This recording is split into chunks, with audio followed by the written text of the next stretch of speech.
有冇聽過宇宙其實係一個黑暗嘅大森林？每一個星球就好似一個攞住槍嘅獵人咁，喺森林裏面一步一驚心。萬一俾人知道自己嘅地標，就只有死路一條。歡迎登入黑森林。秒秒驚心，殺到埋身。黑森林。以下節目內容涉及成人及驚嚇情節，奉勸一句：中門大開，小心慎入。眨晚嚟到星期三晚上 DBC 旗艦台嘅黑森林嘅直播室啦。Hello， 點啊？今晚大家啲聲咁樣今晚組合叫咩？今晚個組合就勁啦。琴晚叫鬼靈蘇，今晚咧就叫做鬼無蘇。鬼無蘇啊！係同嗰啲紅毛丹有冇關係？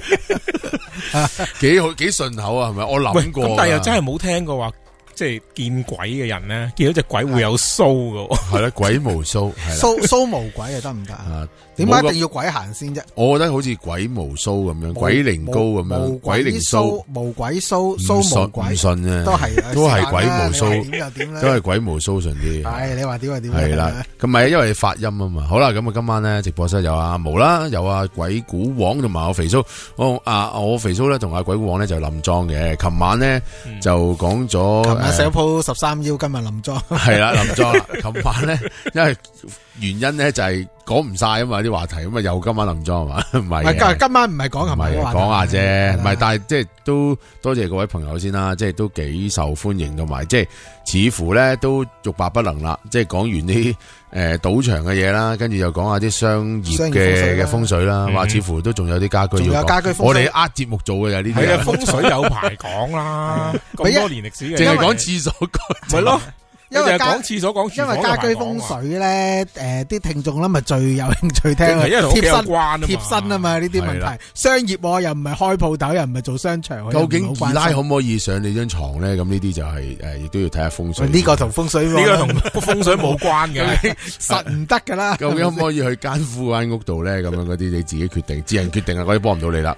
咁但係今晚其實我哋講一個即係就近期嘅一個比較熱門嘅一啲新聞啊事件啊，其實引發咗我哋去今晚去查探一下，究竟歷史上係咪有一啲真係大爆炸、離奇嘅大爆炸咧？咁當然首先啦，我代表呢個我個人意思嚟嘅，我代表黑森林嘅一眾主持同埋我自己啦，即係都覺得近期發生呢啲咁嘅天津事件啊，或者甚至泰國咧，即係真係希望死傷者啦都能夠即係早日安息啊，或者早日康復啦，咁同埋即係啲家人就冇咁傷心，因為其實啲事件大家都唔想嘅。咁當然我日日都有留意嘅，即係日日都係咁留意，究竟天津嗰度點咧？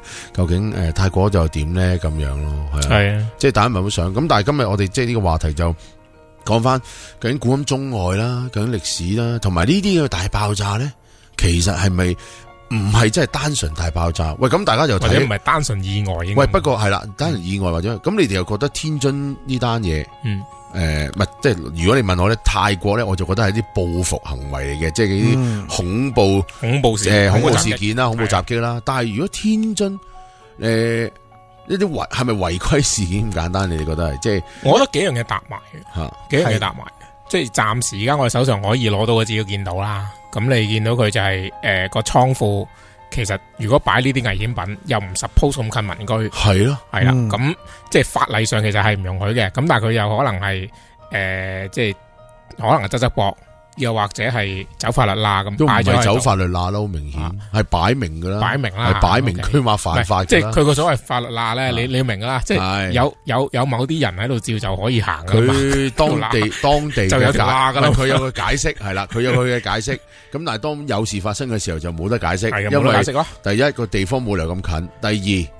有乜理由個儲存量係多咗係咯，多咗幾百倍咁樣出嚟，咁樣擺法啦。咪呢個人為嘅咧就一定有嘅啦，但係呢個人為裏面究竟有冇陰謀咧？我哋就即係好難講呢樣嘢啊。其實咧市傳上邊咧，即係喺網上面已經傳咗好多陰謀出嚟啦。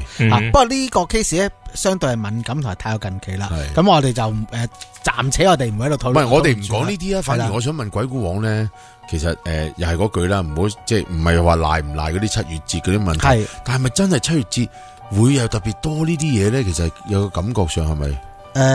我覺得我哋迎住咧，唔係，我覺得唔關呢個鬼節事嘅成件事。但係我覺得好似關羊年事喎。係冇錯，如果你嚴格嚟講咧，就係關係啊，好多次羊年都舐嘢㗎喎。關呢個月尾年事。係咩？我真係冇留意呢個係有。就嗱，月尾年咧本身嚟講咧就係三碧星咧就入咗中宮啦。咁樣入咗之後咧，其實咧三碧星代表咗蚩尤啦。蚩尤咧大家知道打仗啊嘛嚇，咁係一個相對係暴力嘅。咁樣亦都有一樣嘢，因為咧就係三咧係代表呢個係震啦。咁啊震為雷啊。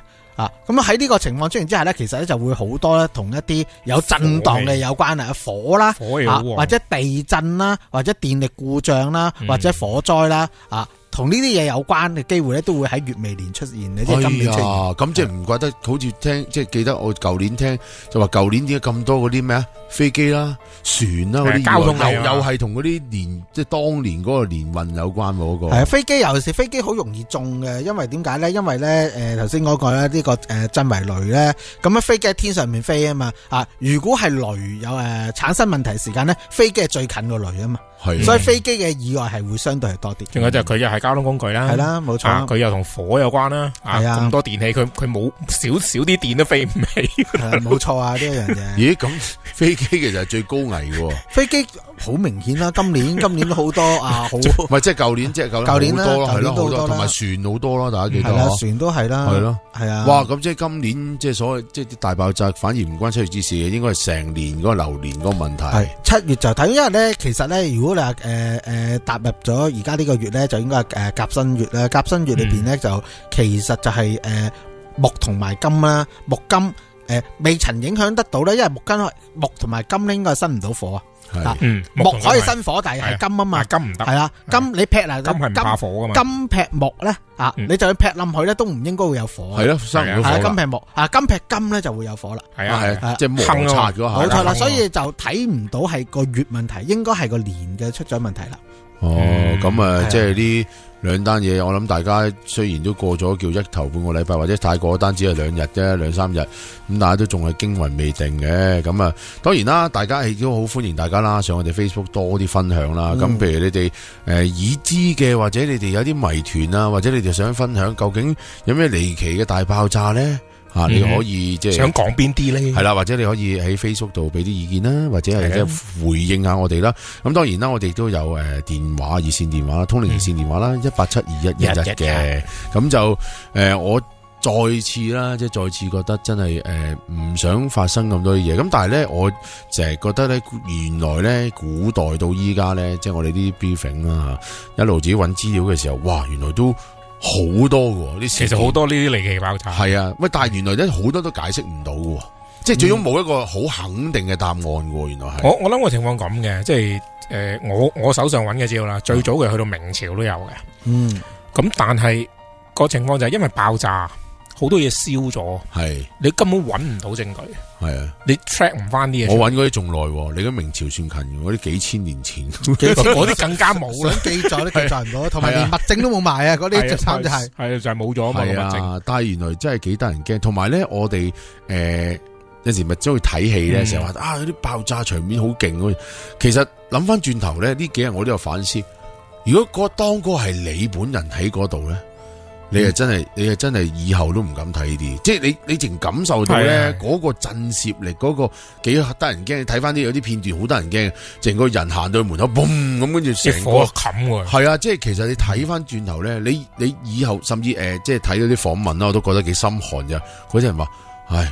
政府就算起翻一棟樓喺呢度俾我都唔敢住啦，已經咁樣。係咁樣，我自己咁樣睇啦，即係話嗰個情況，無論天津又好啊，或者係四面神嗰個爆炸都好啦，無論係人為好或者意外都好啦，咁樣就即係大家咧出入呢啲咁樣公眾場所一定要小心啦。咁我個人嚟講咧，我亦都係即係為呢件事嚟講，希望佢哋可以早日安息啦，同埋就係話咧有少少避免方法嘅，如果尤其是咧又用翻八字去講啦，因為始終都係火旺啦。如果火旺咁計咧，屬木嘅相對會惹火，尤其是我講緊甲木人咧，因為甲木咧佢大木啦，大木除咗大樹除咗招風咧，一樣可以招到火嘅啫嚇。咁喺呢種情況下，如果係屬於一啲佢八字日元咧，屬於呢個甲木嘅人咧，就最好咧避開一啲熱鬧場所啦，喺呢個月裏面咧避一避先啦。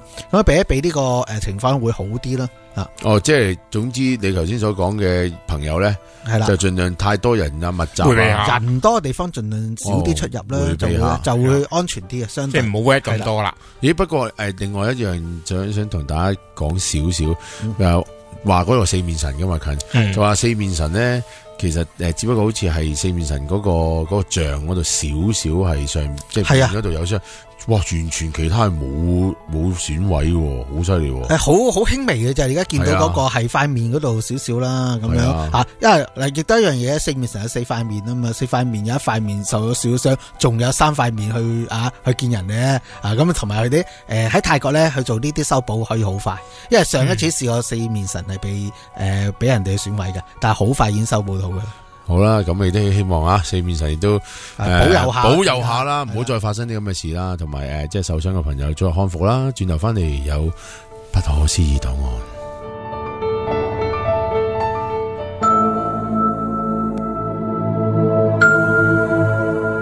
不可思議檔案。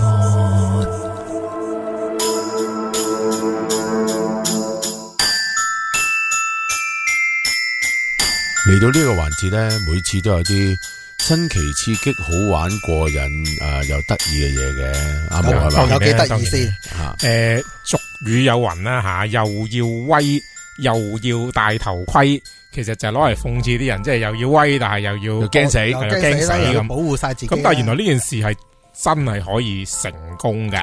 係咩？係啦，點樣為之成功？有兩個例子嘅啦。第一個例子咧就係喺蘇聯嘅。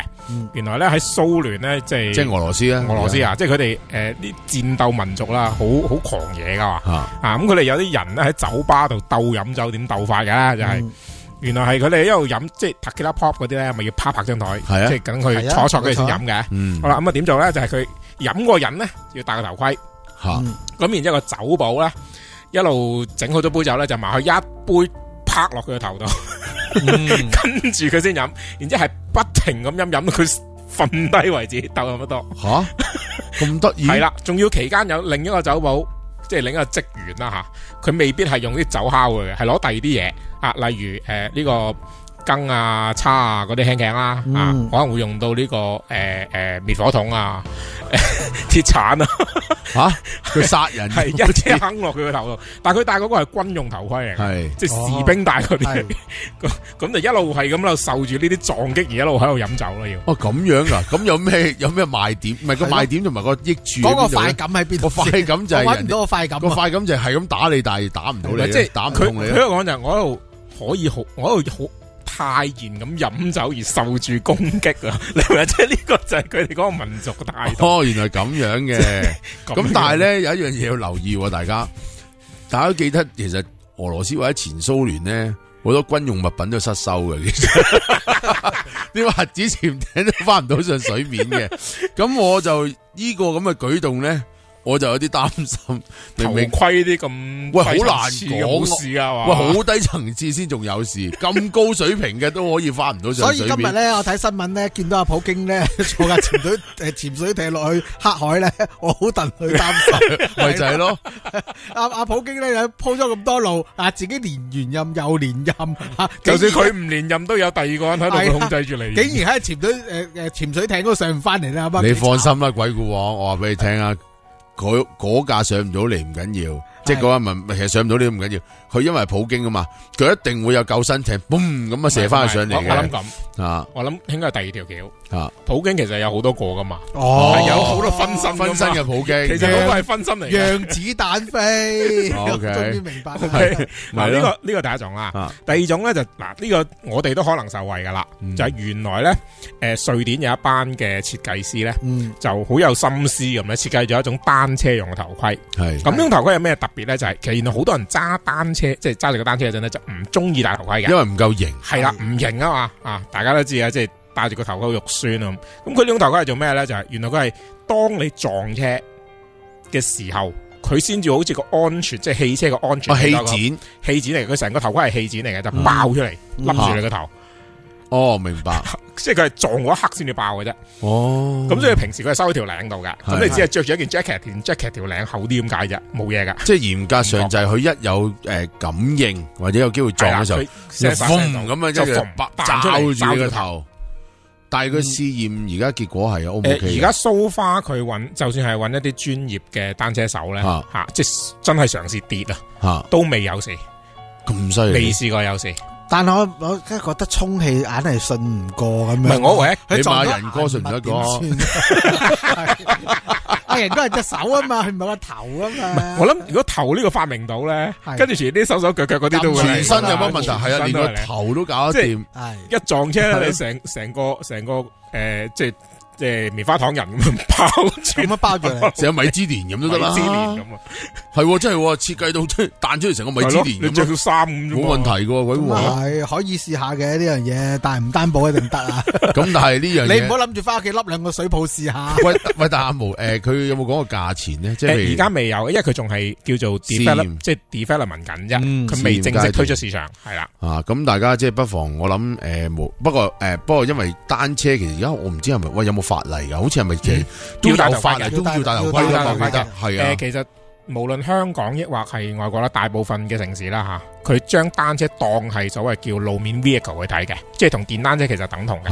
咁所以需要戴頭盔作為安全措施。但係如果佢認可嗰個頭盔咪得咯？佢係真係頭盔嚟噶嘛？不過平時唔彈出嚟，有事先彈出嚟啫嘛。係咯。但係我又嗱，如果平心問題就係警察抄牌定點抄？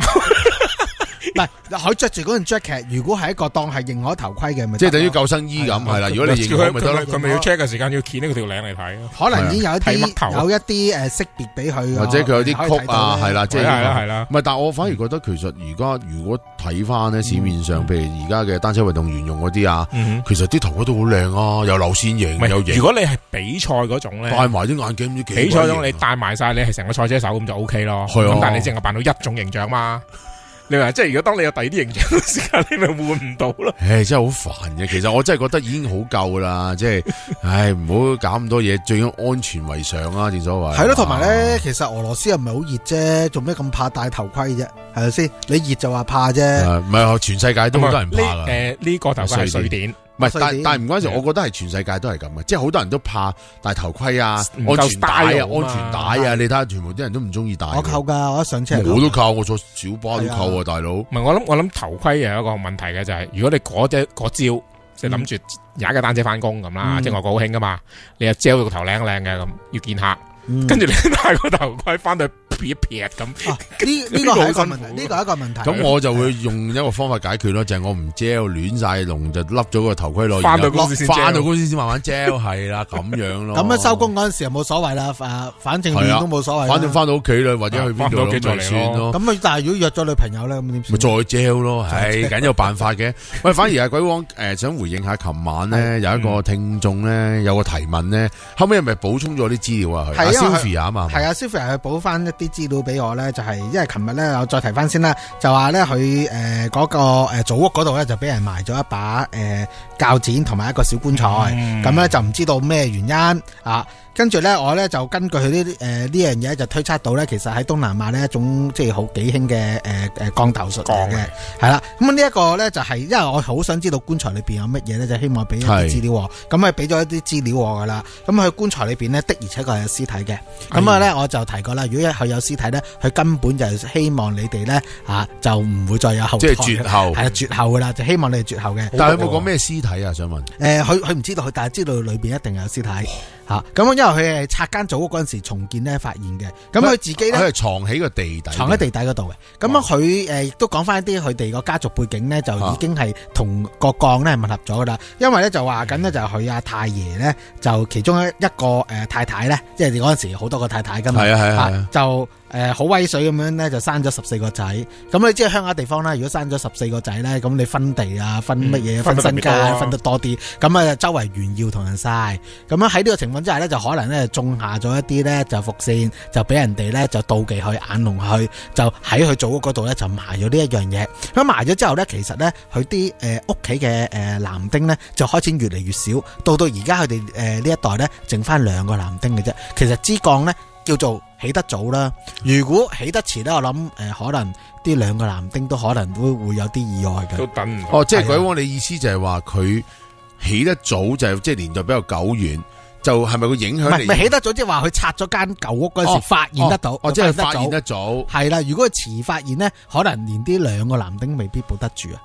哇，我覺得咧真係幾得人驚，係好毒啊！唔係好毒有兩樣嘢，第一就係話佢係埋咗喺你間屋下邊，冇錯啊！你係完全唔係咁樣拆間屋，你係唔會發現到。唔係呢個係鎮嚟嘅，就一定係埋喺屋底。係啊，咁咪做唔到嘅。唔係即係呢樣嘢，但係即係最毒係呢樣嘢。第二就係話，喂，其實人哋生得多啫。都唔係罪過嚟噶，大佬。唔係佢，因為我覺得咧好大嘅。佢呢個演嘢，其實咧我諗係一來係嗰個令到一啲眼紅嘅人咧就覺得心唔自在啦。但係亦都可能令到咧，你知嗰陣時有幾房人啊嘛，可能有某啲房咧，佢哋冇男丁出啦。佢哋冇丁出嘅時間咧，你呢房人，佢呢房人生14個，咁佢咪更加嚟講覺得係過唔到自己嘅心嗰關，咪要做呢啲嘢咯。咁啊，如果即係大家熟知即係中國比較啲鄉村或者甚至我哋新界啦，即係嗰啲圍村咧，真係太公分豬肉咧，就分多啲，分地分田，所有嘢都係有丁權啊等等，即係全部都係即係重男輕女啦，當年都仲係咁啊，呢個都。哇！真係聽落都幾心寒，係好心寒，因為琴日我都聽我知道嘅啦。因為咧，琴日講過，如果裏邊咧係有屍體咁計咧，就真係要你呢個絕子絕孫啦。咁樣如果裏邊係蜈蚣咧，就只係希望斷你財路，所以係好大分別。好想知道裏邊有啲乜嘢，就咁解。咁啊，果然即係嗱，所以咧不出鬼故翁所料啦，真係補充翻資料之後，就更正咧就知道原來咁。咁我亦都希望啦，Sylvia 嘅屋企人咧知道咗化解咗就冇事啦。咁啊好啦，咁啊熱完身之後咧，轉頭翻嚟咧。呢個離奇大爆炸就會究竟睇下我哋3個咩啊鬼無數今晚點爆啊！秒秒驚心，殺到埋身，黑森林，黑森林，黑森林，黑森林，黑森林，黑森林，黑森林。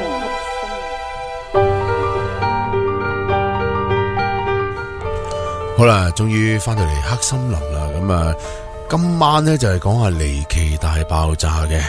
咁就我哋3位主持咧，其實都做咗啲 research， 同埋都大家即係坐喺度傾過一輪啦。其實都有即係提供咗或者叫做揀選咗幾單都比較多疑團啦，或者係比較出名，或者叫做都到今日好多科學家好多人都研究唔到，即係冇個定論出嚟嘅，未定論係啦，未有定論嘅。喂，鬼王有一單。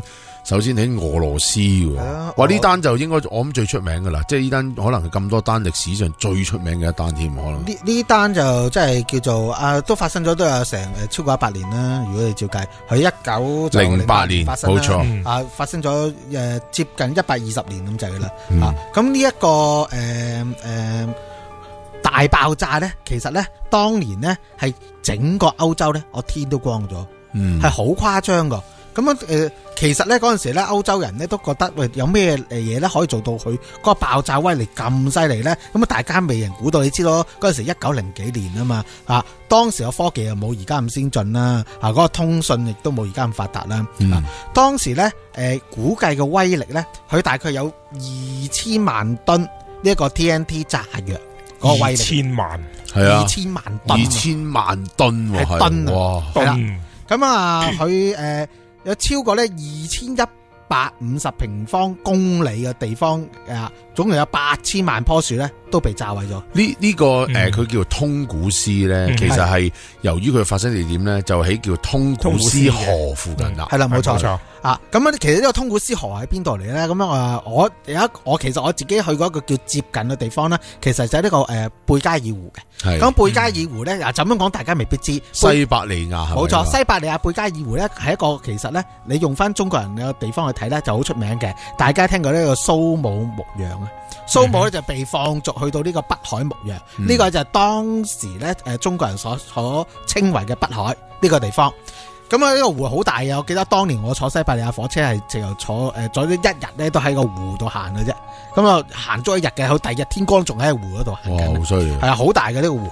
就佢咧發生嘅時候咧，就據目擊者咧就所謂咧就係喺西伯利亞嘅西面咧，即係貝加爾湖嘅西面咧，就見到一個巨大嘅火球，佢咧就劃過呢個天空啦。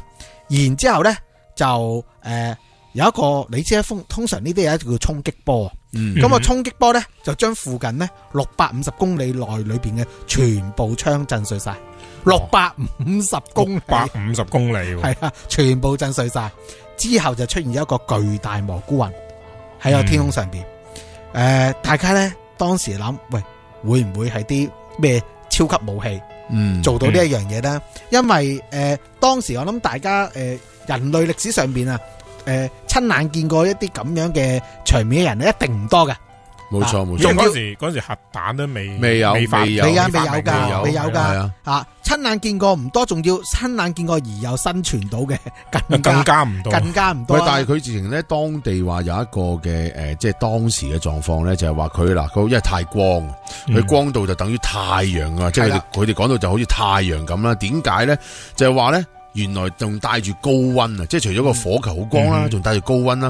咁咧，甚至喺一啲記載咧，就話當時有啲牧羊人，正鬼王就話啱啦。嗰度因為人好偏僻，但都有啲放牧人嘅。嗰啲人見到個火球之後咧，即刻盲咗，失明啊！因為光到盲失明係啦。佢話甚至咧，有啲人咧，就算冇盲到咧，就係淨個面啊，淨係灼傷咗。係。幾犀利啊！佢真係好強，嗰個熱度一定係非常之高嘅吓。咁呢件事發生咗之後咧，其實咧就隔咗20年咧，先至有人去研究啊。因為其實大家知道咧，當時太偏僻雖然偏僻啦，但係最重要遇到嘅問題咧，就係當時開始打仗啦。呢一個第一次世界大戰係啦，開始打仗啦。咁所以抌低咗好耐。去到1927年呢，就開始咧有科學家咧去到嗰度咧就研究啦。佢就咧發現咧好神奇地咧，大家咧相信係隕石撞擊嘅，但係佢哋咧係揾唔到任何隕石坑。嗱，20年啫，實在唔係好耐個。但係佢爆完係冇任何爆嘅痕跡咩？完全揾唔到。嗱，大家相信係有一個巨大隕石撞落去啊嘛，係啊，但係揾唔到隕石坑。但係大家好奇怪，一定有個窿噶嘛。係啦，你大家見到而家其實喺呢個地球上邊都存在咗好多隕石坑喺度啦。咁樣呢啲隕石坑可能講緊係幾百萬年噶啦。點解一個20年就會唔見咗咧？個隕石坑就然之後咧發現咧就有50公里嘅樹咧係全部咧都係燒焦咗嘅。有50公里嘅樹係燒焦咗但係佢好得意一樣嘢咧，呢啲樹咧燒焦得嚟咧係冇任何傾倒嘅跡象，即係就齋燒齋燒。嗱，如果係一個咁強勁嘅隕石撞落去地嗰度，佢個暴風應該吹歪啲樹。佢有機會唔好話有機會，其實講緊係一定添啦。佢個能量一定可以將啲樹推冧啦。啲樹係冇傾斜，唔好講話冧啊。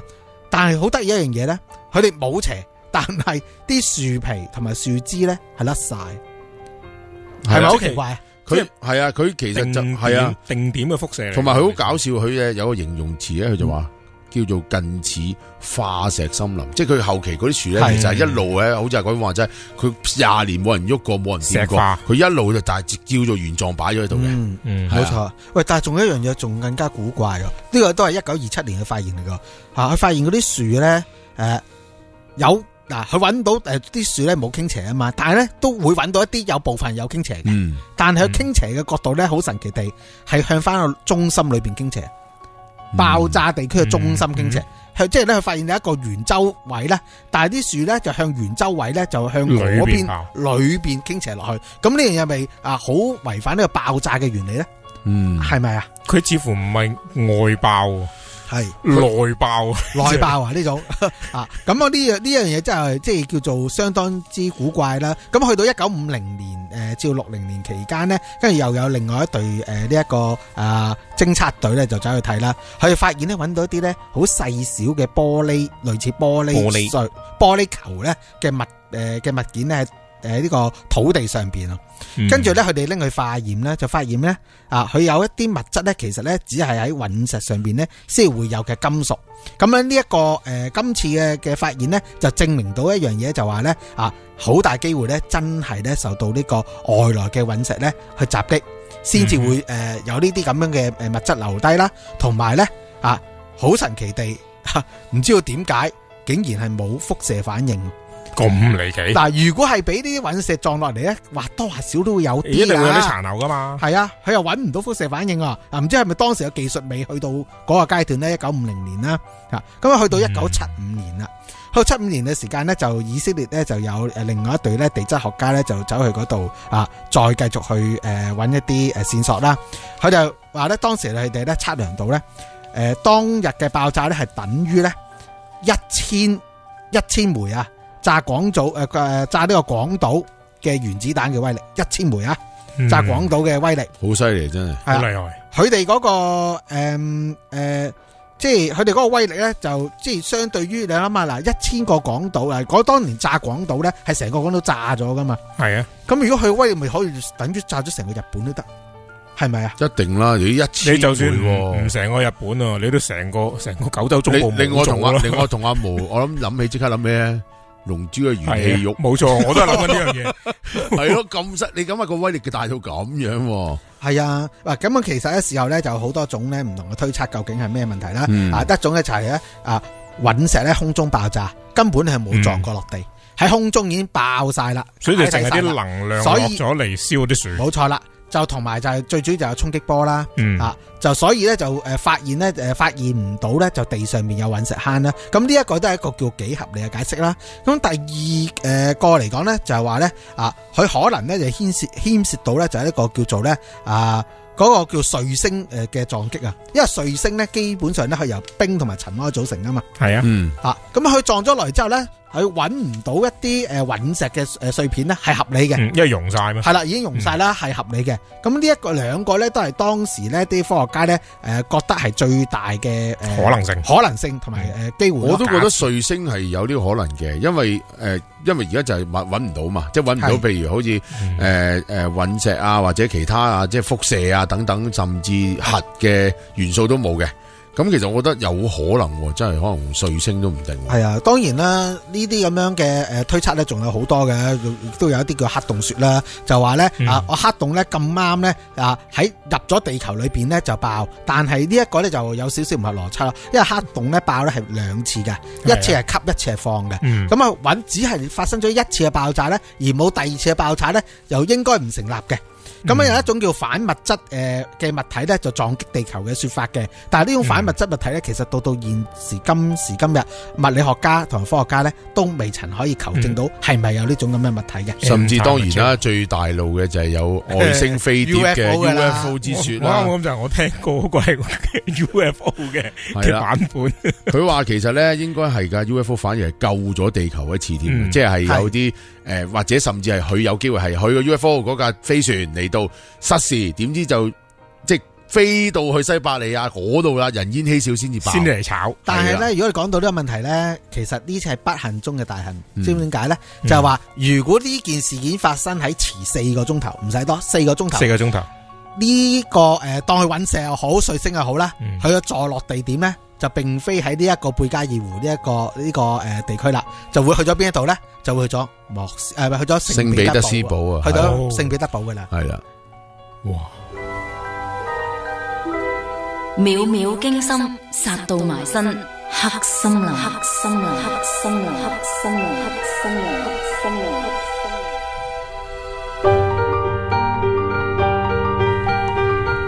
其實諗翻轉頭咧，我覺得通古斯可能真係外星人嘅。點解咧？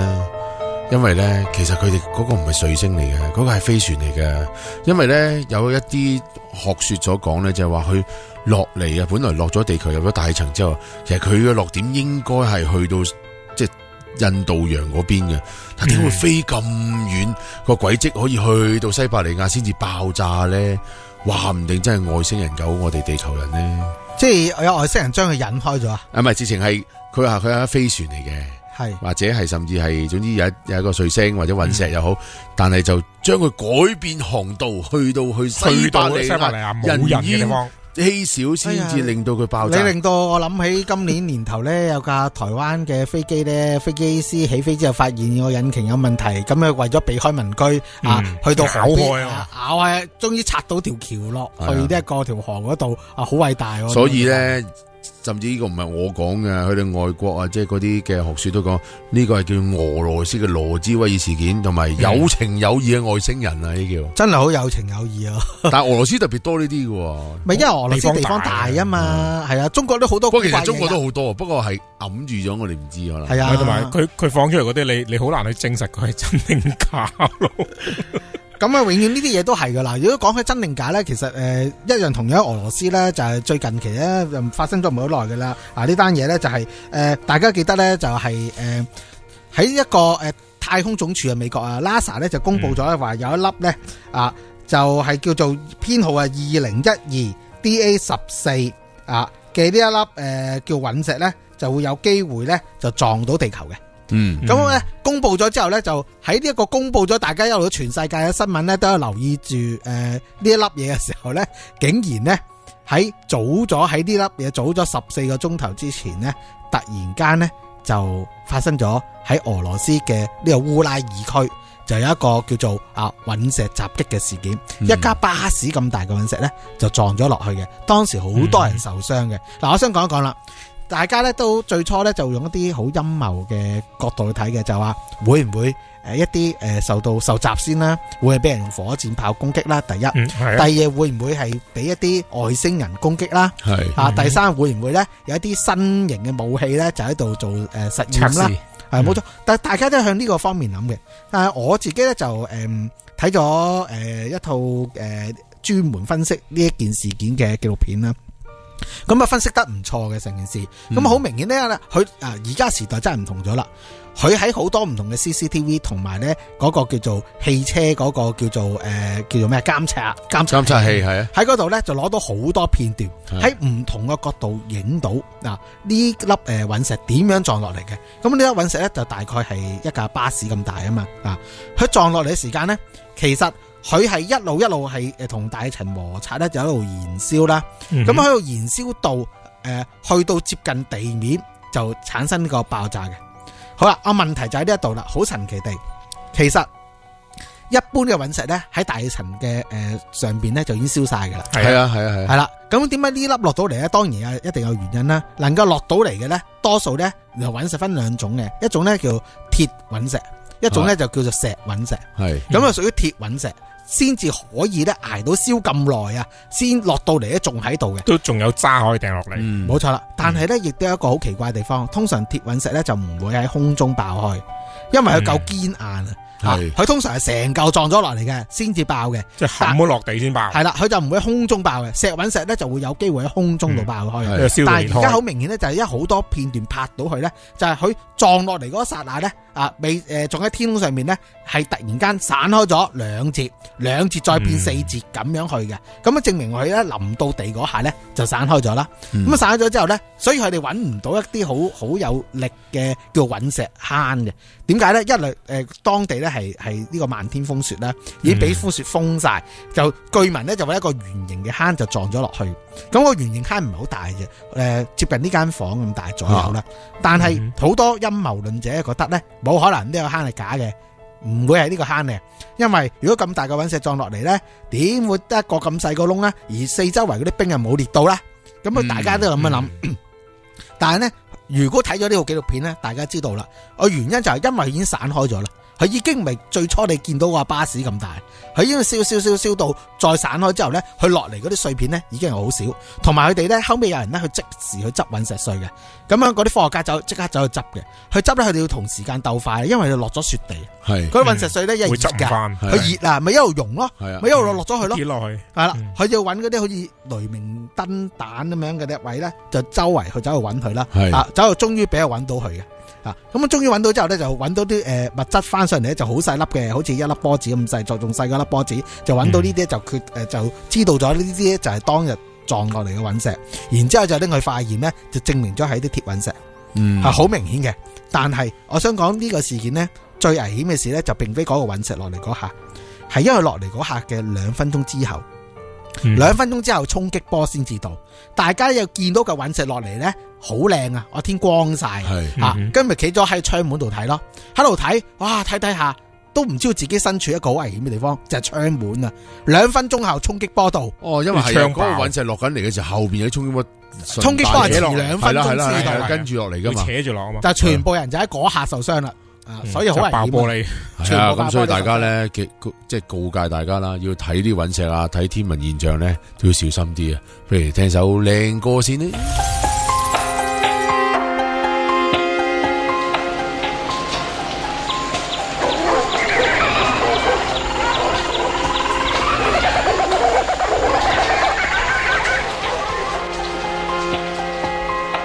有冇聽過宇宙其實係一個黑暗嘅大森林？每一個星球就好似一個攞住槍嘅獵人咁，喺森林裏面一步一驚心。萬一俾人知道自己嘅地標，就只有死路一條。歡迎登入黑森林。秒秒驚心，殺到埋身，黑森林。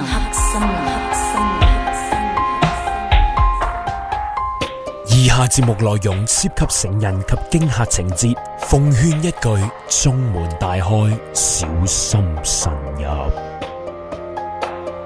好啦，嚟到12:04，繼續有我哋黑森林啦，有呢個鬼無數嘅組合啊，繼續同大家講下離奇大爆炸。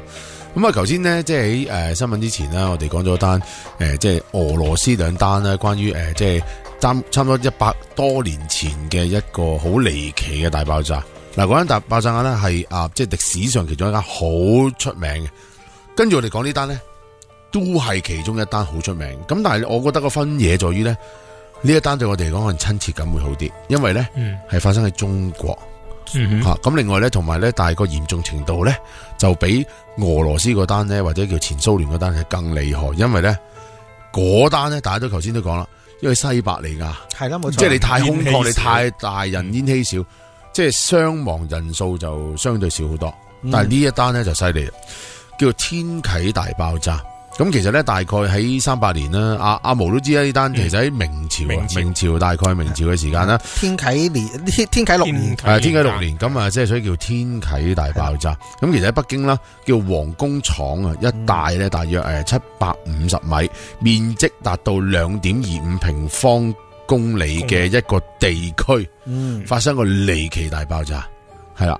咁其實大家會話，哇，呢個大爆炸究竟點樣離奇法咧？咁樣，咁首先咧就係話皇宮廠啊呢個地方咧就已經係冇咗夷為平地啊！當時係突然間喺一個朝頭早夷為平地。嗱，嗰日就發生嗰件事咧，其實我諗大家係喺叫5月初6嘅上午9點鐘左右，就係北京啦，即係當時喺北京啊嘛，呢個地方喺北京，咁啊話哇好光啊！嗰個地方突然間咧就喺城嘅東北方至到城嘅西南面傳嚟一陣轟隆聲，即係好大嘅響聲啦，即係爆炸聲啦，轟隆聲啦，係啦。咁當時咧亦都有一個特別大嘅火球就喺空中滾動嘅，去形容下，甚至咧佢空中咧有啲呈現即係一條絲狀嘅，即係嗰個形狀嘅。咁同埋咧係有啲五色亂雲啊，四處咁橫飛啊。同埋咧有黑色嘅蘑菇煙啊！佢哋嗰陣時咧就叫嗰啲叫做靈芝啦，有靈芝或者蘑菇啦。係因為蘑菇咧就好似係外國人叫多啲，我哋叫蘑菇啦。係啦，我哋叫做靈芝，佢哋叫靈芝狀雲柱，係啦，佢哋叫靈芝狀雲柱。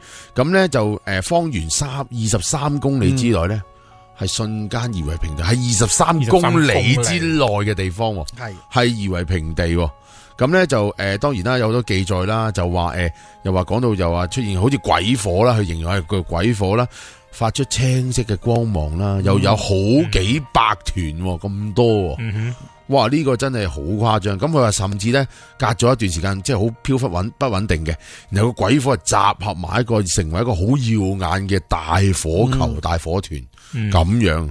咁啊，話無呢單嘢都好犀利，其實都唔會差得過西伯利亞嗰單，真係。我諗論個破壞性咧，呢一單係勁啲嘅，因為老實講佢即係當時咧，我諗係冇乜法例咧，民居同軍用品廠擺幾遠嘅。嗱，我就想講講咧，因為你呢個民居同埋軍用廠啊，因為北京城我自己都比較熟嘅，因為我都係前世都係陳圓圓啦，係啊，係啦好多。咁我你仲有殘留記憶啊？佢而家呢個位置咧，其實咧呢個皇宮廠咧，就佢係喺呢個北京城嘅西南餘位。咩叫餘位咧？我哋分係4正位、4餘位啊。東南西北佢4正位，嗰啲東南西南啊、西北啊、東北啊嗰叫餘位。咁啊呢個喺4餘位嗰度嘅，就係喺佢叫啱好，就係北京城。而家我叫舊城咧，因為以前冇分新城舊城嘅。北京城嘅出邊，出邊就係啦。就好近呢個北京城啦。如果用現代嘅位置話俾你聽，其實佢係近呢個右安門，但係右安門大家唔係好熟嘅。我講永定門，大家會熟啲。永定門咧就係北京最南邊嘅，永定門。咁樣佢就喺嗰個位置，即係右安門同永定門差唔多嘅位置嗰度發生呢個爆炸。但係佢爆炸範圍咧係去到北京城最東北邊啊。都感受到嘅，咁可想而知嗰個威力係大得幾，即係罩上上面隻角，係啦冇錯，一個打對角咁樣罩。係啊，因為佢咧頭先講嗰個範圍太大啦，再者就有成佢呢度據報道，即係唔係報道，即係據記載啦，2萬多嘅居民咧非死即傷，有啲人咧就斷咗啲手腳，有斷手斷腳。有啲嘢就冇頭嘅，冇頭或者爆頭嘅就無數屍橫遍野，即係臭氣熏天啊！即係當時就話好狼狽嘅啲人，即係全部咧，甚至咧除咗人之外，當然啲牛馬雞羊啊狗啊乜嘢都難逃一死嘅，直情話係咧佢形容叫咩啊？地裂13丈啊，即係咁樣。哇！但以前一丈點樣計？我哋雖然唔知啊，因為每一個朝代一丈點樣計都有少分別。大丈夫7尺昂床嘛，你當佢7尺係一個人咁高咯。係啊，好誇張啦！但係咧，頭先阿肥叔講嗰啲咁樣嘅咩雞鴨鵝啊，其實連埋人嘅屍體碎殘肢啊，同埋呢啲雜物咧，好似落雨咁喺天度跌翻晒。佢話落叫屍體，即係殘肢屍體嘅，總之嘅雨咧係落咗好耐嘅。係啊，落咗一段時間。咁同埋咧，但係喂，鬼講呢單嘢咧，嗱我哋睇好似爆炸，咁有當然啦，有好多嘅謠傳啦，即係當年，但係因為300幾年前就話喂，究竟係咪當時因為好近佢哋啲軍火庫，即係佢哋其實當時都開始用啲炮啊、槍啊咁噶啦，開始有係啦，會唔會係你啲武器軍火庫？因為話皇宮廠應該嗰度咧係負責係提供一啲炮啊、槍啊俾朝廷嘅。我以前即係睇過啲書咧，係講武器歷史嘅。去到明朝咧，係基本上民間咧係禁晒武器㗎。即係淨係政府先至可以擁有武器。係啊，正常啊，正常。民間係唔可以有㗎。咁所以所有呢啲咁嘅所謂叫高科技武器，你一定係集中晒喺政府度嘅。唔係，同埋呢單嘢咧，即係最大嘅就幾乎連皇帝都冇命嘅，因為頭先炸到對面隻角啊，嗰個炸對面隻角啦，佢就話咧嗱，當時嘅明熹宗就食緊早餐嘅，其實係哇，跟住嘣咁，即係好大聲，咁佢都驚，有咩事咧？咁全個皇宮都驚，因為以為俾人襲擊啊，係啦，以為有人咧襲擊佢啊，咁咧佢哋就出去睇咩事啦。點知就發現啲聲係咁響，係咁樣，咁跟住出去啦。點知咧就開始逃難啊！即係想以為有人襲擊就走啊！佢話啱啱咧就突然間喺天空咧有一塊嘅玻璃瓦，即係琉璃瓦或者係叫做，就喺佢隔籬飛咗插咗落去隔籬個太監個頭度，就救咗佢一命。咁佢即刻咧就衝咗去呢個咩叫交泰殿啊，匿咗一輪，匿喺台底添啊，話佢匿咗一輪先咁出嚟啊，好正常嘅，皇帝都係人啫，遇到咁嘅情況都會驚嘅，完全唔出奇啦。但係因為經過呢件事咧，就好多人咧就話咧，因為呢個明熹宗咧，佢本身都唔係一個好能幹皇帝，好多人就話啦，天譴啊，天譴你啊，咁樣佢又諗可能真係喎，咁樣佢咧就去下罪啊，唔係去咩叫做罪己詔，係啦，咁就自己俾罪自己啦，簡單啲講啦，咁樣就希望咧就得到上天嘅原諒啦。係因為話佢即係個政績唔好啊，即係國家腐敗啊。即係簡單講就係皇帝呢份工佢做得唔好。話佢政治腐敗，中間不分，黎民百姓受苦啊，所以上天咧就警告你啊，嗱，我而家殺你個太監，下次到你啦，咁樣啊，即係咁，即係當然呢個係我哋中國一路以嚟嘅一啲嘅訛傳。喂，咁但係鬼王呢個只不過係一啲傳說，即係咁樣嘅啟示啫。但係最靈異，我覺得最靈異可以用靈異嚟形容嘅。阿毛你知唔知啊？好古怪啊！明明即係等於我哋譬如鬼無鬚喺度傾偈，突然間有兩個人冇事，有一個消失咗，成個人係冇咗嘅，蒸發咗啊！蒸發咗又有啦，蒸發甚至有3個人，譬如3個屍體喺度都好啦，嗰啲衫係冇晒嘅，全部係赤裸嘅。咁有啲咧又好奇怪嘅，譬如好地有3個人、3、4個人喺度啦，有一個可以冇咗個頭，但係其他幾個又冇事嘅，即係全身而退，仲喺度。唔係，所以我一路睇啲咁奇怪嘅現象咧，其實我真係好懷疑佢係爆冰工廠噶。唔係，但係佢疑點係咩咧？我都未講完就話佢，譬如舉個例，突然間咧喺有一個叫西會館嘅有學生同埋老師啦，36個人係唔見咗蹤影嘅。嗱，跟住咧去到另外咧又有人話，譬如有幾個人抬住大橋嘅，爆炸之後咧嗰堂橋咪爛晒嘅，起翻個原處嘅，但係啲人咧橋入邊嘅人同埋嗰8個轎夫係唔知去咗邊嘅。咁跟住咧，亦都咧就話同人傾偈嘅，果然咧爆咗之後，佢個頭顱唔見咗啦，屍體就喺地下啦。咁但係其他同佢傾偈嗰幾個人冇事嘅，一個賣菜嘅人。咁跟住咧，最得意嘅地方咧就話佢唔係話消失晒嘅，佢係將咧即係嗰啲頭先我哋話唔見嗰啲頭啊、嗰啲衫啊嗰啲咧，一係就喺空中飛落嚟，一係咧就喺一啲好郊外嘅地方，即係好離好遠嘅地方，10幾里外邊咧，即係叫老鏈，就嗰啲衫咧就掛晒喺棵樹度。我想講咧，你話咧去到邊一度咧，嗰啲衫去咗邊？我形容下俾你聽先啦。係去到昌平縣嘅。咁其實北京我真係幾熟嘅。昌平縣咧，即係近住咧13陵嘅附近嘅。咁啊由好遠喎，由北京嘅西南城外去到呢個13陵啦。我話聽嗰個里數係45公里。係啊，好遠下嘅。係45公里，啲衫飛到45公里。點樣爆炸都唔會飛到40幾公里外。實在太過誇張啦！呢一個嘅爆炸嘅威力。係啊，同埋佢話甚至咧，連一個喺街上面一個成1000斤重嘅大石獅子啊！一捲移起咧就去到10幾里外嘅城門嗰度一帶，係好犀利，10幾里，1000斤重嘅大石獅子。咁鬼王你有咩睇法呢？呢單嘢咁邪？我有少少睇法，先講啲失蹤人口先啦。啲失蹤人口咧，我自己就會諗一樣嘢，其實佢哋就乘機失蹤嘅啫，可能會噶失蹤。呢個世界好多人咧 hold 住一啲大災難咧，去特登失蹤嘅。尤其是喺可能有一啲我哋當佢用亂黨嚟叫佢啦，即係朝廷叫做亂黨人，可能一路都俾人通緝緊。係喺呢個時間，即係而家我哋叫恐怖分子。係啦，乘機就喺呢個時間失蹤嘅。我絕對係唔排除。即係或者通緝緊嗰啲人。係啦，好多人都會利用啲機會嘅。好啊，咁啊，轉頭翻嚟再講下，哇！呢單嘢仲有啲咩後續嘅疑點啊？頭先你 break 之前咧就講到嗰單啊，天啟大爆炸，哇！真係死好多人啊！死傷者超過2萬人啊！長安街一帶爆炸之後咧，喺個天上邊啊，係攞一啲人頭嘅雨，即係咁跌啲人頭落嚟，跟住喺德勝門一帶咧就落嘅4支係比較多嘅。咁啊，跟住咧一場碎屍雨一直落咗2個幾鐘啊，得唔得人驚？落2個幾鐘，好恐怖啊！好恐怖！但係點解會落到2個幾鐘咧？我都唔明。同埋呢個爆炸威力咧，我覺得咧好神奇地啦。我而家真係當佢係火藥庫爆炸先啦。我覺得唔係咁簡單啊。以當時嘅科技能力嚟講，就算你儲幾多火藥都好啦，佢可以做到一個好強嘅爆炸，但係就唔應該係個爆炸威力係大到咁樣嘅。我懷疑啦，我自己個人覺得咧，會唔會其實係有啲嘢叫混合品種咧？係咩咧？例如真係有隕石撞落嚟而撞到火藥庫，咁樣就唔同啦。嗰個爆炸威力更加大啦。嗱，所以咧就鬼光講到就係呢樣嘢咧，其實坊間一路或者叫中國研究啊等等，即係調查員都有及後去研究。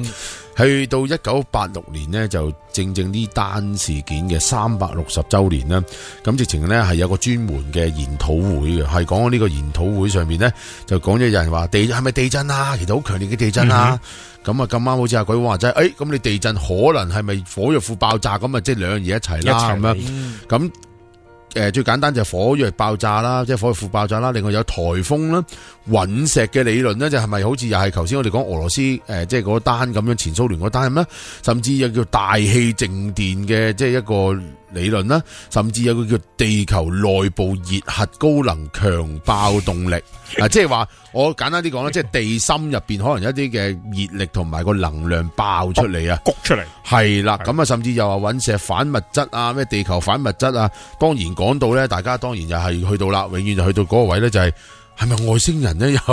又係有即係外星文明咧嚟到呢度，然後撞擊咧等等咯。但係呢單嘢咧，外星人咧都幾有趣噶。一齊掛咗鈎之後咧，點解我覺得有趣咧？就話因為真係有一大班人失咗蹤，而且仲有一樣嘢咧，喺呢個爆炸裏邊咧，啲人咧全部都係咧一絲不掛。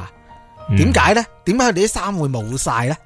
但係跟住就喺幾十公里外咧，就掛晒喺啲樹度咧。唔係啲衫碎晒嗱，呢件衫如果即場因為受到某一啲叫做衝擊波影響，啲衫全部爛晒、燒毀晒，係啦。我覺得合理嘅，係啦，即係當皮膚被燒毀啫。但係佢唔係你啲衫全部吹走晒，我人就喺度，衫就吹走，係咪好唔合理？同埋咧，你爆得嚟咧，好奇怪就係話即係我自己覺得，當然我哋都見過好多爆炸案，有亦都譬如身首異處等等。但係你係即係好唔規律，有啲就冇咗個頭，有啲就冇事企喺度冇事，有啲就跟住淨係冇咗手腳，即係你好多林林總總嘅，即係唔知點解會咁嘅，真係呢個真係百思不得其解。究竟係咪外星人又有啲關乎啲外星之說咧咁樣咯？阿毛你點睇啊？嗱，我有諗過嘅，因為其實喺明朝咧，其實因為中國自宋朝開始咧，好多奇奇怪怪嘅武器發生噶。原因係因為長期同外族有戰爭啦，又或者係到明朝其實係內鬥嚟嘅。東廠西廠嗰啲古仔咧，因為佢哋內鬥嘅關係，佢哋要設計一啲好奇奇怪怪嘅武器攞嚟做暗殺啊啲咁嘅行動。好啦，會唔會係因為有好多嘅秘密武器研究咗當時嘅秘密武器？嗱，你估佢唔到佢用啲咩方法諗嘅？可能諗嘅方法就係要淨係切咗個人嘅頭，淨係切咗個人某一啲地方，即係可能只係咁樣樣嘅啫。佢只係做呢啲嘅功能嘅嘢。咁但係因為只係一個實驗階段，咁佢爆出嚟嘅時間，即係錯誤觸動咗呢一啲嘅武器，而產生咗一個咁奇離、咁奇怪嘅效果。會唔會有冇可能咧？即係我喺度諗嘅就，以期去到明朝，其實好多奇怪咩血滴子嗰啲，其實係明朝開始 develop。其實就係嗰啲血滴子飛咗出嚟，出個頭咪會咯，咪冇咗個頭咯，係咯，可能係咁。但係咁手腳冇咗，係點樣解釋咧？唔係咁，佢可能有第二啲武器設計喺度，可能係啦，專治手腳嗰啲咯。咁樣就慘啦。咁樣點解要設計啲武器要攞晒人哋啲衫褲咧？嗰啲武器要嚟做咩嘅咧？嗰啲就係用嚟鹹濕嘅武器，一定有人淨係攞衫褲嘅啫，淨係攞衫褲嘅武器。呢啲就係我設計。如果當我哋300年前，應該我設計嘅武器嚟噶啦。咁但係畢竟到今日都未有一個定案啦。因為呢單亦都係好奇怪，即係去到最後又係去到甚至真係話外星人嘅，去到即係都唔奇咁，即係而家都冇一個定案啦。喂，但係呢單仲離奇啦，阿毛呢單死丘事件，喺印度係啊嗱。呢單俄羅斯100年，呢單叫做天啟300年，呢單犀利，3600幾年前喺印度發生嘅事件。咁只有文明古國先有資格去發生呢啲事。係啊，佢就真係好文明啦。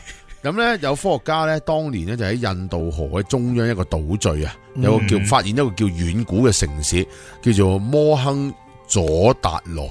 咁佢其實係一個印度名翻譯啦，咁其實梵文嚟，係啦，梵文嚟嘅。咁其實佢就話係有原因嘅，就係叫死亡谷地咁解，即係有咁咧。原來咧就係話發現到呢個係好高度文明嘅城市嘅，其實係一個古城嚟嘅。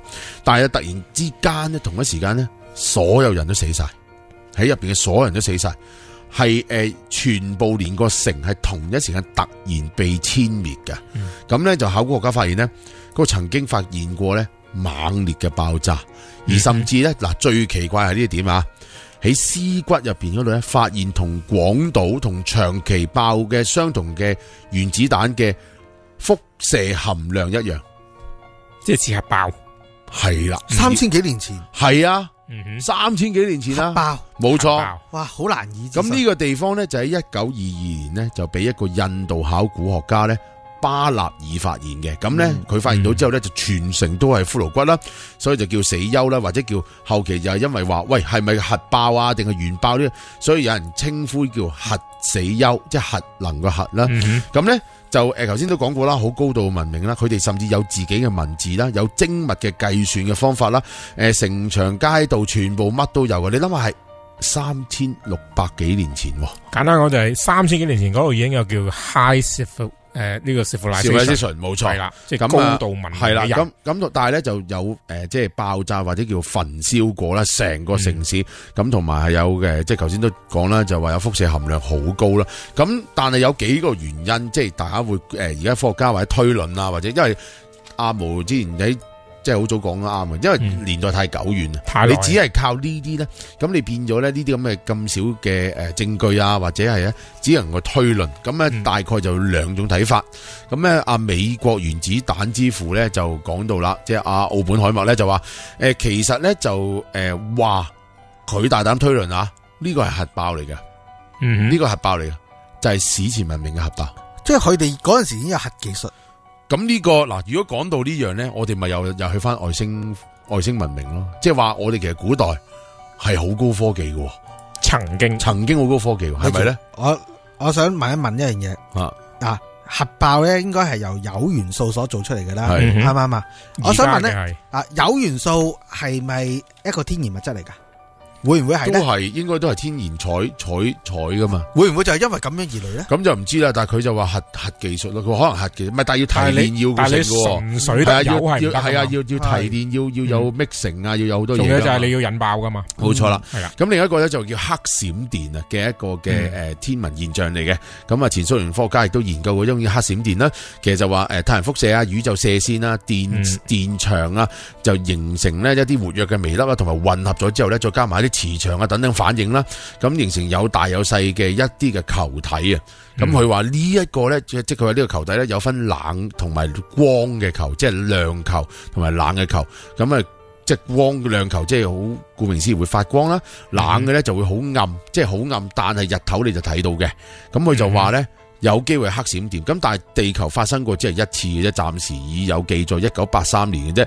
但係呢個爆炸咧係高到15000度嘅。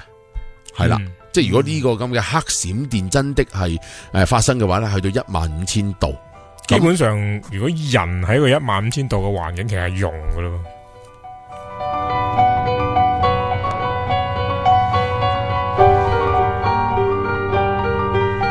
上回咧就講到咧，印度嗰個3600幾年前嘅死丘事件咧，其實就最得人驚嘅地方就係佢哋啲人係被認為係咧好突發性嘅，全部被消滅嘅，即係全部死晒。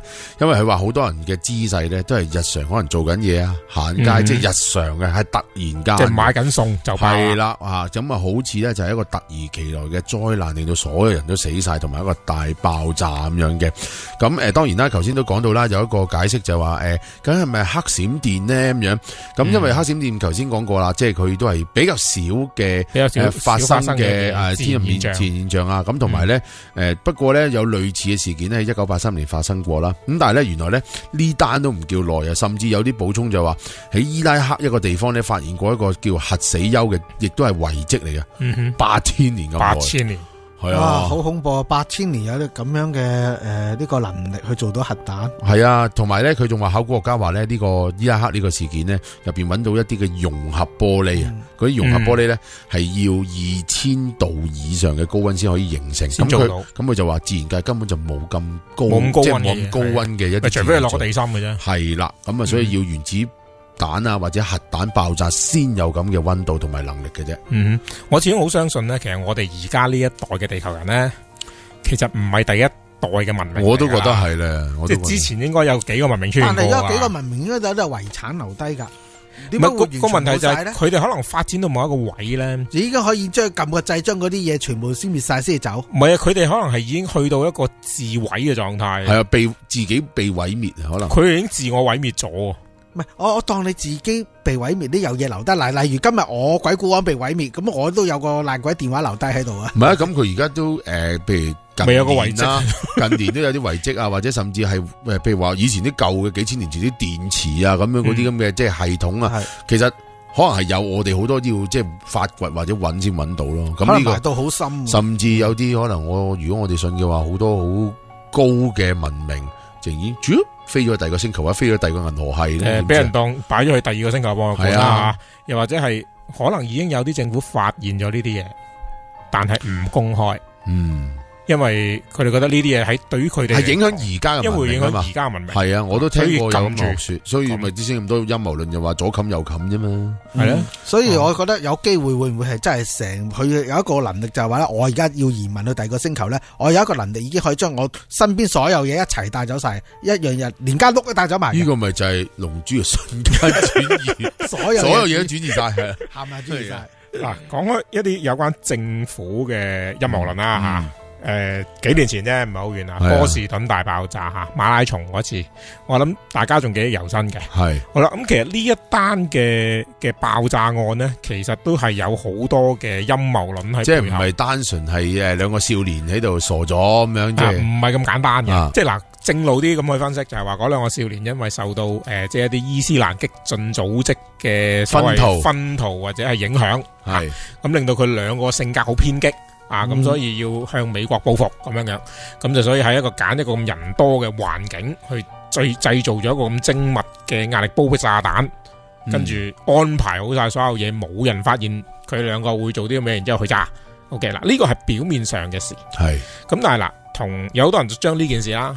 同911啦，同埋美國其實到而家其實一路發生咗好多單校園槍擊案噶嘛，係就將佢串埋一齊嚟講，係串埋一齊講乜嘢咧？咁就係講美國政府其實想製造多啲呢啲叫 false flag 事件，即係假嘅，就去令到啲人覺得佢哋處於危險當中，惶恐危險係啦，咁所以佢哋就會聽政府話嗱，因為好明顯噶嘛，911之後咧。如果你搭過飛機，你都會知噶。過美國海關就變得好麻煩。係啊，911前後係爭好遠噶嘛。指甲鉗唔俾帶，連啲液體少少液體都唔俾。嗱，嗰個就係航空公司嘅。係啊，但係海關嗰度係咩事？因為呢個我親身經歷嚟嘅。911前，我喺加拿大翻嚟香港，我經過美國，或者我進入美國之後，將再翻加拿大咁咧，冇乜問題嘅，直過咁滯嘅。係，但係。一過咗911之後咧，我試過有一次，我就喺機場俾佢搜我身，佢搜咗我3個鐘頭。哇！搜3個鐘頭，搜我3個鐘頭。你個樣似恐怖分子？唔係，佢話喺我嘅即係物品裏邊揾到有類似毒品嘅嘢。吓，毒品同恐怖襲擊無關咯。係，但係佢即係佢哋嗰個 check 嗰個精細程度啊，因為佢要我即係嗱，我真係我係爭條底褲未除俾佢睇嘅啫。佢叫我入埋房除晒衫，整翻條。即係如果佢搞咁耐咧，我諗好大機會就係攞你一啲嘢，甚至係再化驗。係啊，冇錯，佢真係先搞咁耐啫嘛。係啊，搞咁耐。佢唔同你啊，鬼王，你係俾人驗身啫嘛。我都係嘅，但係其實我自己，你嗰啲都恐怖襲擊嚟嘅，你嗰啲驗身啫。我自己咧就個人就好怕坐美國嘅航空公司嘅。點解咧？因為咧我就即係佢哋嘅保安實在太過嚴密啦。係啊。佢連上到飛機咧喺度門前面都仲要倒晒個你啲 hand carry 出嚟俾你睇一次，先至俾你入到門度嘅，因為只有美國航空公司先至會咁做，係911之後嘅事嚟嘅。哦，咁即係連帶，唔係當然啦，我都聽過就係話911嗰個事件都係係啦，即係捏造或者專假出嚟噶嘛，係啦。係啦，咁佢其實點解要咁樣去串咧？就係話美國政府希望啲人覺得驚。係。好啦，你驚咧，佢就可以行使佢911之後立咗嗰個叫做國家安全法啦。即係將佢變成一個半緊急狀態，係冇錯。咁由政府 take over 所有嘢，你人民就一定要 follow 要聽，咁就將國內嘅所謂一啲反政府嘅聲音咧撳低。梗係啦，佢又可以借呢件事就 check 你啲手機、email 所有嘢監聽監視。佢就係藉呢件事，跟住咪出咗，即係大家揸住個 iPhone 就去晒佢度咁。佢唔係淨係監察國內啊，佢連國外嗰啲唔關佢事。佢連第二個國家啲元首都監埋。佢最驚嘅就係佢唔知你邊個國家嘅元首包庇住啲所謂佢而家就係話，我而家幫你監聽埋啊嘛，我驚你搞你啊嘛，鬼古王係咪先？我驚佢搞你啊！咁真係好多謝佢咯。但我始終唔覺得 CIA 個收到呢啲風會話俾第二個國家知咯。唔係啊，而家最慘咧就係逢係啲恐怖活動發生咗之後咧，啲政府就會承認一樣嘢，係啊，其實我哋之前都收到消息噶啦，其實佢唔認好就認啦，係咪先啦？啱唔啱啊？我唔明白佢認嚟做咩啊？你應該佢認咪即係話俾你知我廢咯。但係你堅持唔好認就我一路唔知，我唔知好地地啊！你又話係啊，其實之前我收到消息，咁收到消息你又唔做嘢啊？終於悲劇發生咗，係咪先？係啊，所以好得意啲美國人真係諗唔明咯。唔係咁，佢可能係因為其實美國好得意嘅，佢好多部門咧係幾山頭主義噶，係即係佢警察部。佢又要唔可以話俾你知，我完全收唔到風，我傻仔。咁但係佢國家安全部就要辦，因為你要幾咁嘅事嘛，所以我要推行啲咩新法去控制住。咁咪大家做唔同嘅嘢咯。其實呢樣嘢美國人高啫，即係咧佢驚泄漏咗消息出去啫，只不過。咁阿毛即係換句話講，而家有一個學說就係話呢單嘢其實都係自己做出嚟嘅。其中嘅 Fort Flex 事件，因為佢裏邊有好多嘅人，即係有啲新聞照片裏邊見到個人咧，其實有人啦咁指出啦，就話佢哋係美軍裏邊嘅人啦，或者係一啲演員嚟嘅直頭。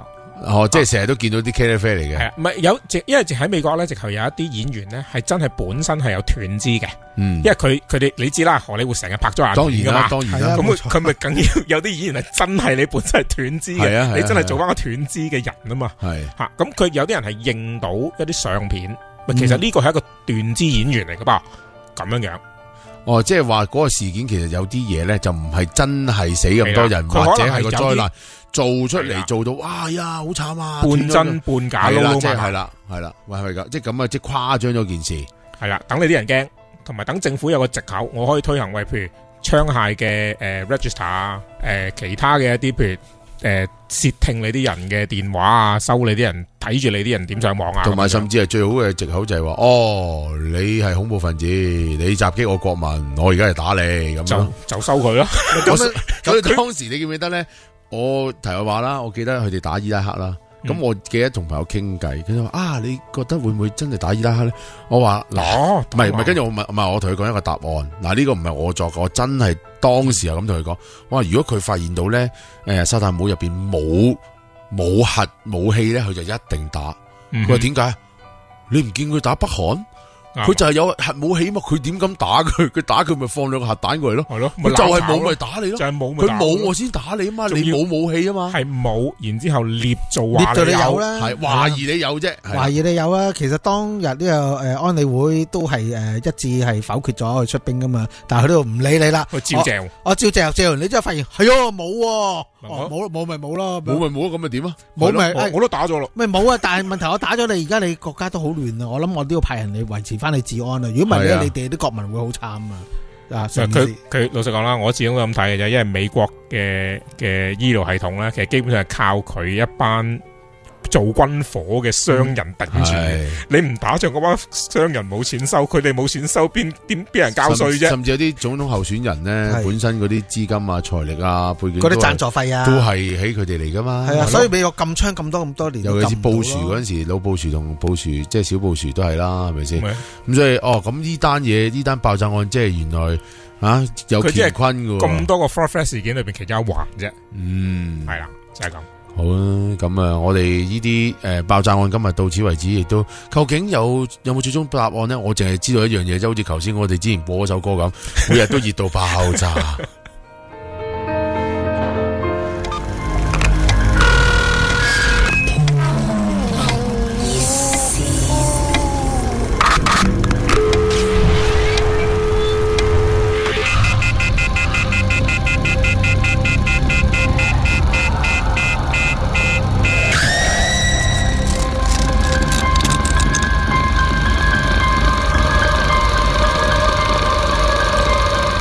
到最後一節，有鬼故網又點會冇通靈熱線呢？又點會冇鬼故呢？ check 晒你哋啲咪同耳筒先啦。有人家啲鬼故唔係由我講嘅，講完晒之後咧，聽日咧大家同大家講，其實琴日鬼故唔係啊，鬼故網講。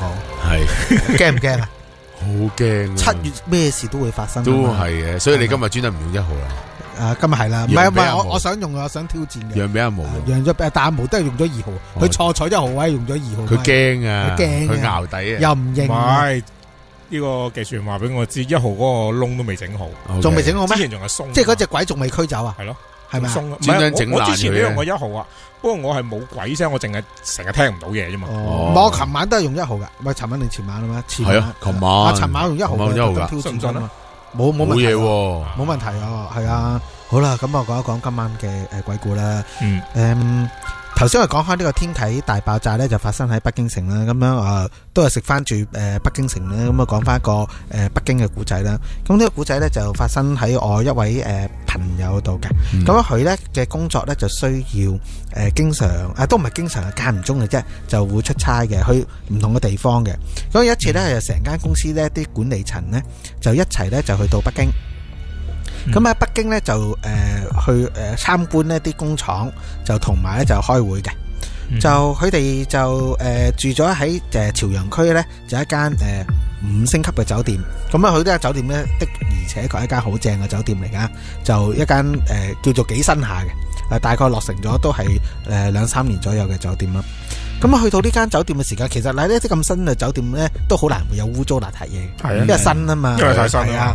咁啊，大家都諗住好安心啦，間酒店又咁靚啦。好啦，佢哋參觀咗成日呢啲工廠啊，同埋開完會之後呢，咁啊其實都攰噶啦。但係無奈呢，因為其實夜晚黑仲有一啲分組會議呢，就需要開嘅，就喺唔同嘅房間開，因為佢哋啲房幾大間啊，就所以呢，就分咗組之後呢，分咗幾組人，咁每組人呢，就會喺一間房度開。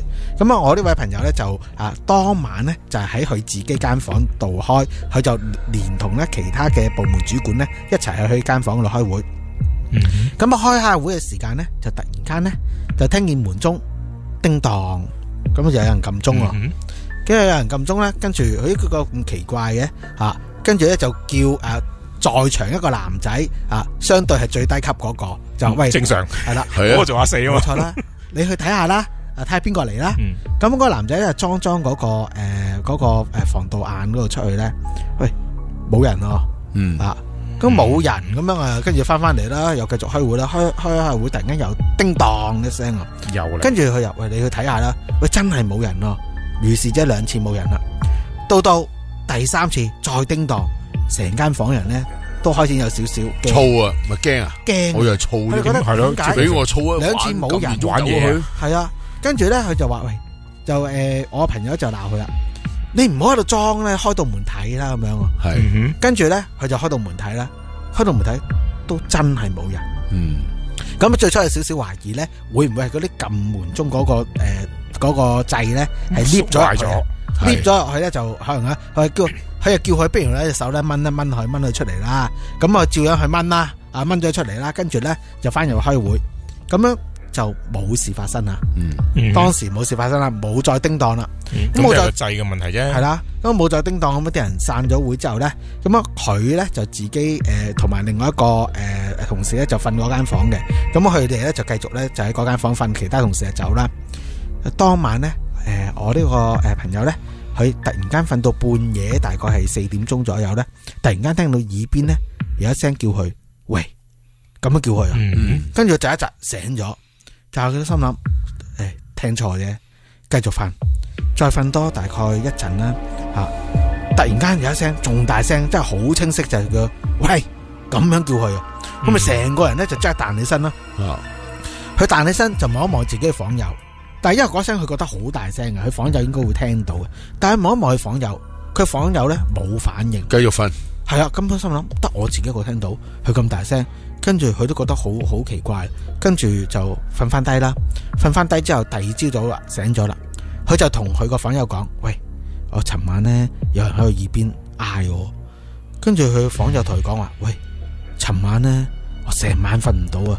我點樣嘗試想瞓覺都瞓唔到。我唔係，我望過嚟見到你瞓着咗咁樣個，我冇瞓過，黑埋對眼嘅啫。我成晚咧好唔自在啊，好似俾嘢搞咁樣。跟住佢兩個話：喂，唔好搞咁多啦，換房啦。係，咁咧就嗰朝早咧，落去食早餐咧就去換房。咁啊一換房咧，咁啊梗係當然啦，驚動到其他公司嘅同事啦。你哋換房咩時候？喂，間房好似即係有啲污糟嘢咁樣，咁就話去換房啦。跟住咁啊講開時間就話喂，尋晚咧我哋有一門鐘俾人撳咗3次，但係咧都冇人啊。跟住突然間有一個女同事咧就話：喂，話時話哦，琴晚我真係去過你哋房度，我去咗3次都冇人開門咯。跟住佢話唔係，我哋裝過2次冇人，1次開咗門都係冇人咯。咦，咁得意？係啊，跟住我話你係咪去錯房啊？佢話你邊間房 number 啊嘛，即係噏翻個 number 出嚟，咁冇可能錯啦。係望住個房 number 個咁我哋會唔會錯陳數去咗同一個單位啊？咁樣冇可能咁，我即係佢識字噶嘛，話冇可能去咗第二個陳數啊嘛。跟住佢哋就覺得好恐怖呢樣嘢，就覺得點解有人真係嚟撳個鐘，但係話冇人開門，而喺間房裏邊咧又聽到有人撳鐘，同樣係3次，係咯，同樣係咁上下時間，但係開咗門都冇人。即係時間吻合，時間吻合，人嘅即係空間問題，而家係一個空間問題。一個撳咗鐘冇人開，問題啊，係啦。一個咧就會唔會嚟講，佢哋其實真係聽到嗰個同事撳鐘嘅，只不過你開門嗰一剎那咧，大家係俾嘢遮住咗，係啦，俾嘢遮住咗佢啊，睇唔到，冇錯。門出邊嗰個人又睇唔到，又係俾嘢遮住咗，係啦，都係睇唔到，冇錯。咁呢一個咧就叫最合理嘅解釋啦。係咁樣即係喺咁樣嘅情況之下換咗房，但係換咗房咧就冇事發生，就慶幸啦。咁件事咧，佢哋就一翻嚟香港咧，佢就已經同我講啦，追住我同我講呢件事。喂，我喺北京遇到個咁樣問題，我會唔會係撞鬼咧？跟住嗱，我唔夠好多證據喺手話你係撞鬼，但係成件事咧係的而且確係有好多個靈異位喺度咯。靈異位最靈異位，首先就係嗰個空間問題啦，即係一個就撳房門，撳咗3次，你哋又冇人應，咁另外但係佢哋又聽到人撳，但係開門又見唔到人，冇人，係啊，係啦。咁呢個首先第一個位咧，第二個位就係你個朋友同佢個 roommate 啦，即係個房友啦，半夜3更，有人嗌佢，然後跟住嗰個原來又瞓得唔好。嗱，瞓得唔好嗰個仲出奇啊！瞓得唔好嗰個咧，其實咧係要經常去出 trip 嘅。嗰個咧已經咧成日慣咗自己一個人喺房度瞓，即係我呢個應該係任何情況都瞓得着。係啦，佢已經講過，佢已經同我個朋友講話，其實我任何酒店任何情況我都瞓得着，但係今日唔知點解喺呢間酒店我瞓極都瞓唔到，仲要唔係瞓唔着咁簡單，仲覺得係好唔自在，好似感覺到咧間房要多咗啲嘢咁樣。咁啊，所以出 trip 咧，即係小心啲啦。新舊嘅酒店咧，都會經常有啲事情發生嘅。好啦，今日時間差唔多啦，亦都多謝阿毛啦，多謝鬼故王啦，同埋我多謝我自己啦吓。咁啊，多謝大家收聽添啦。好啦，今日時間差唔多，拜拜。拜拜。